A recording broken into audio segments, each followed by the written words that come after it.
আসসালামু আলাইকুম। পঞ্চম শ্রেণীর গণিত বই নিয়ে ধারাবাহিকভাবে আলোচনা করছিলাম, তার ধারাবাহিকতা এখন 143 নম্বর পৃষ্ঠাটি নিয়ে তোমাদের সাথে আলোচনা করব। 3 নাম্বার, নিচের ট্রেনের সময়সূচি দেখে প্রশ্নগুলোর উত্তর দেই। এখানে ট্রেনের সময়সূচি দেখবো, এগুলো আমরা উত্তর দিব। ট্রেনের সময়সূচি: ঢাকা থেকে চট্টগ্রাম স্টেশন 707 নাম্বার ট্রেন মহানগর। 4 নাম্বার হলো কর্ণফুলী এক্সপ্রেস, 702 হলো সুবর্ণ এক্সপ্রেস। এখানে ট্রেনের সময়সূচিগুলো দেওয়া আছে, এগুলো আমরা মোটামুটি দেখলাম। সময়সূচিগুলো থেকে আমাদেরকে কি বলেছে? মহানগর কখন ব্রাহ্মণবাড়িয়া ছাড়ে, মানে মহানগর কখন ব্রাহ্মণবাড়িয়া ছাড়ে, মহানগর হলো এটা 10টা 50। তাহলে আমরা প্রথমটা যদি দেখি, এখানের মধ্যে 10টা 50, তাহলে 10টা 50 হলে সেটা কি হবে?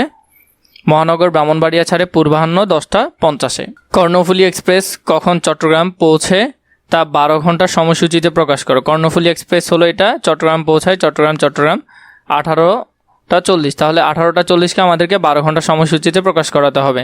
তাহলে হলো 6টা 40 হবে। আমরা যদি সেটা লিখি তাহলে সেটা হলো অপরাহ্ন 6টা 40।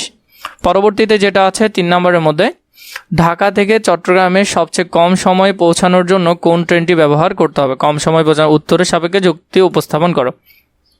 ঢাকা থেকে চট্টগ্রাম পৌঁছাতে মহানগর এক্সপ্রেস এর সময় লাগে 5টা 15 থেকে, তাহলে আমরা যদি 7টা 40 বিয়োগ করি তার মানে 7 ঘন্টা 35 মিনিট সময় লাগে। কর্ণফুলীর সময় লাগে 18টা 40 থেকে 5টা 30 বিয়োগ দিলে 13 ঘন্টা 10 মিনিট। আর সুবর্ণ এক্সপ্রেসের সময় লাগে 22টা 35 থেকে 16টা 30 বিয়োগ দিলে 6 ঘন্টা 5 মিনিট। তো